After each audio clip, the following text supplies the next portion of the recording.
नमस्कार। Credit card हमारी जिंदगी का एक जरूरी हिस्सा बन गए है ना। कितना आसान, कितना सुविधाजनक और फायदों से भरा हुआ लगता है। पर क्या कभी ये सोचा है कि ये जो छोटा सा चमकदार प्लास्टिक का टुकड़ा है, ये असल में एक बहुत बड़े, बहुत ही शातिर बिजनेस का चेहरा है।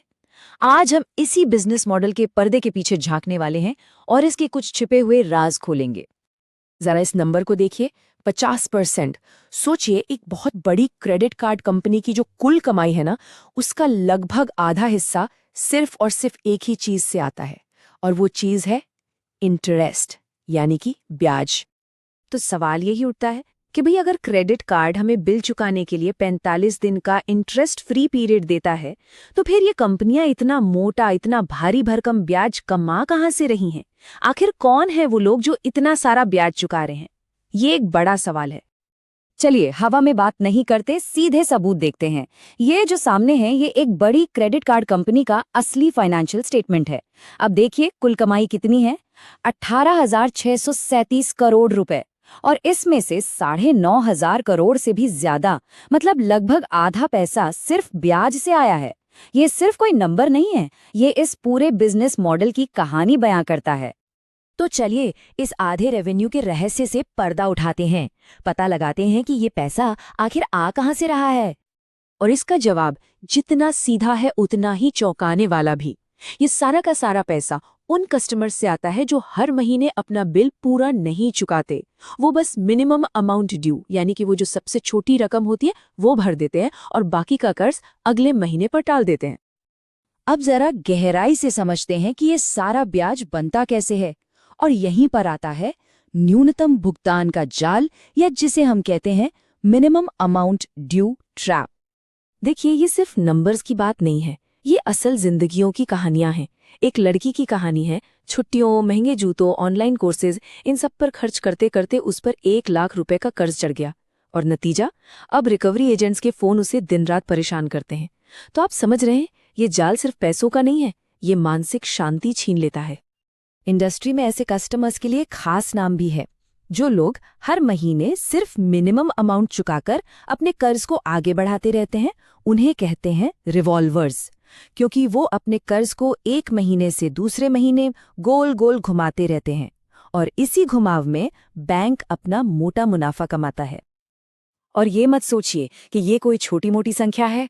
भारत में आज करीब 11 करोड़ क्रेडिट कार्ड यूजर्स हैं, और उनमें से 2.8 करोड़ लोग, मतलब कि 25%, या यूं कहें कि हर 4 में से एक इंसान एक रिवॉल्वर है। ये एक बहुत बहुत बड़ी संख्या है जो इस कर्ज के दलदल में फंसी हुई है। तो ये कर्ज का चक्रव्यूह काम कैसे करता है, इसे ठीक से समझिए। मान लीजिए बिल आया 68,000 रुपए का, और पेमेंट की गई सिर्फ 1,377 रुपए, जो कि मिनिमम अमाउंट है। बस उसी पल खेल खत्म। आपका जो इंटरेस्ट फ्री पीरियड था वो गया। अब बाकी की रकम पर 40 से 50% सालाना का जबरदस्त ब्याज लगना शुरू हो जाएगा। और सुनिए, ये ब्याज बिल की तारीख से नहीं, बल्कि जिस दिन आपने खरीदारी की थी उस तारीख से लगेगा। और सबसे खतरनाक बात, अगले महीने आपको बचे हुए मूलधन पर तो ब्याज देना ही है, साथ में पिछले महीने के ब्याज पर भी ब्याज देना है। इसी को कहते हैं कंपाउंडिंग। ये एक ऐसा जाल है जिसमें कर्ज रॉकेट की स्पीड से बढ़ता है। अब सवाल ये उठता है कि लोग आखिर ऐसा करते क्यों हैं? अब हम उन साइकोलॉजिकल ट्रिक्स की बात करेंगे जो हमें ज्यादा खर्च करने पर मजबूर कर देती हैं, भले ही हम कितने भी डिसिप्लिन्ड क्यों ना हो। ये तो एक कॉमन सेंस की बात लगती है कि भाई कर्ज से बचना चाहिए, फिर भी लोग इस जाल में फंस ही जाते हैं। तो सवाल है क्यों? क्या ये सिर्फ जानकारी की कमी है, या हमारे दिमाग के साथ कोई खेल खेला जा रहा है? चलिए रिवॉर्ड पॉइंट्स की हकीकत देखते हैं। ये जो चार्ट है ना, ये सब कुछ साफ कर देता है। यहाँ देखिए, 18,000 रुपए के फ्री रिवॉर्ड्स पाने के लिए पता है कितना खर्च करना पड़ा? पूरे 15 लाख रुपए। तो क्या ये सच में फ्री हुआ? नहीं ना। ये साफ साफ दिखाता है कि रिवॉर्ड प्रोग्राम्स का एक ही मकसद है, आपसे ज्यादा खर्च करवाना। इसके पीछे एक बहुत ही स्मार्ट साइकोलॉजी काम करती है। रिवॉर्ड पॉइंट्स क्या हैं? ये हर खर्च पर मिलने वाला एक छोटा सा इनाम है, बिल्कुल एक वीडियो गेम की तरह, जहां हर लेवल पार करने पर पॉइंट्स मिलते हैं, और धीरे धीरे हमारा दिमाग इस गेम का आदी हो जाता है। फिर हम सिर्फ पॉइंट्स जीतने के लिए, या यूं कहें कि वो रिवॉर्ड पाने के लिए ज्यादा खर्च करने लगते हैं, चाहे हमें उस चीज की असल में जरूरत हो भी या नहीं। और अब बात करते हैं एक और बहुत बड़े जाल की, नो कॉस्ट ईएमआई। पहली बात तो ये कि इसे इंटरेस्ट फ्री लोन कहना ही गलत है, बल्कि आरबीआई के नियम भी कहते हैं कि कोई भी लोन इंटरेस्ट फ्री नहीं हो सकता। तो फिर ये है क्या वाला? असल में ये एक ऐसा लोन है जिसमें ब्याज को बड़ी चालाकी से एक डिस्काउंट के रूप में छिपा दिया जाता है। चलिए एक उदाहरण से इसका पूरा गणित समझते हैं। मान लीजिए एक फोन है 82,800 रुपीज का, जिसे नो कॉस्ट ईएमआई पर लिया। अब होता क्या है कि दुकानदार बैंक को 6,000 रुपए का एक सीक्रेट डिस्काउंट दे देता है। तो असल में आपका लोन हुआ 76,800 रुपीज का, लेकिन आप किश्तों में चुकाते कितने हैं? पूरे 82,800 रुपीज। तो वो जो बीच का 6,000 रुपए का फर्क है, वही है छिपा हुआ इंटरेस्ट जो आपकी जेब से गया।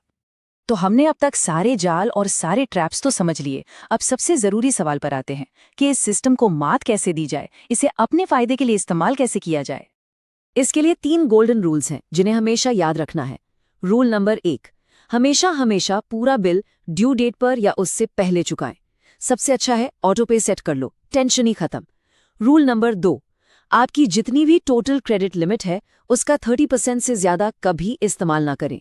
और रूल नंबर 3, जो कि सबसे जरूरी है, क्रेडिट कार्ड से सिर्फ और सिर्फ वही चीज खरीदें जो आप अपने खुद के पैसों से भी खरीद सकते थे। और अगर डिसिप्लिन बनाए रखने में मुश्किल होती है तो उसके लिए एक अल्टीमेट हैक है, अपने क्रेडिट कार्ड को एक डेबिट कार्ड बना दो। इसका मतलब महीने की शुरुआत में ही जितना आपका बजट है उतना पैसा क्रेडिट कार्ड कंपनी को एडवांस में चुका दो। अब क्या होगा, आप सिर्फ उतने ही पैसे खर्च कर पाओगे जितने आपने पहले से जमा किए हैं। ज्यादा खर्च का तो सवाल ही पैदा नहीं होता। चलिए अब इस खेल के आखिरी पड़ाव पर चलते हैं और समझते हैं कि कैसे कुछ स्मार्ट यूजर्स इस पूरे सिस्टम को ही पलट देते हैं और बैंकों के लिए एक फायदे का नहीं बल्कि घाटे का सौदा बन जाते हैं। देखिए, दुनिया में क्रेडिट कार्ड यूजर्स मोटे तौर पर 2 तरह के होते हैं। एक वो जो बैलेंस को अगले महीने पर टालते हैं या रिवॉर्ड्स के चक्कर में फालतू खर्च करते हैं। ये लोग बैंक के लिए मुनाफे का जरिया हैं। और फिर आते हैं दूसरे, समझदार यूजर। ये लोग हमेशा पूरा बिल चुकाते हैं, सारे रिवॉर्ड्स और कैशबैक भी वसूलते हैं और असल में बैंक के लिए एक नुकसान का कारण बनते हैं। अब आप सोच रहे होंगे कि अगर ये यूजर्स बैंक के लिए घाटा हैं तो बैंक इन्हें रखता ही क्यों है? वजह यह है कि ये यूजर्स अक्सर हाई नेटवर्थ वाले लोग होते हैं, तो बैंक क्रेडिट कार्ड पर थोड़ा सा नुकसान सहने को तैयार है क्योंकि वो इनसे एक बड़ा रिश्ता बनाना चाहता है। बैंक चाहता है कि ये लोग अपने बड़े बड़े इन्वेस्टमेंट्स, फिक्स्ड डिपॉजिट्स या डीमैट अकाउंट सब कुछ उसी बैंक में लेकर आएं। यहाँ पर क्रेडिट कार्ड सिर्फ मछली पकड़ने का कांटा है, असली मछली तो बहुत बड़ी है। और आखिर में एक सवाल जो हर किसी को खुद से पूछना चाहिए, क्रेडिट कार्ड से जो सुविधा मिलती है, जो कन्वीनियंस मिलती है, क्या वो इतनी बड़ी है कि उसके लिए अपने डिसिप्लिन और फाइनेंशियल हेल्थ को दांव पर लगा दिया जाए? इसका जवाब जाहिर है हर किसी के लिए अलग होगा।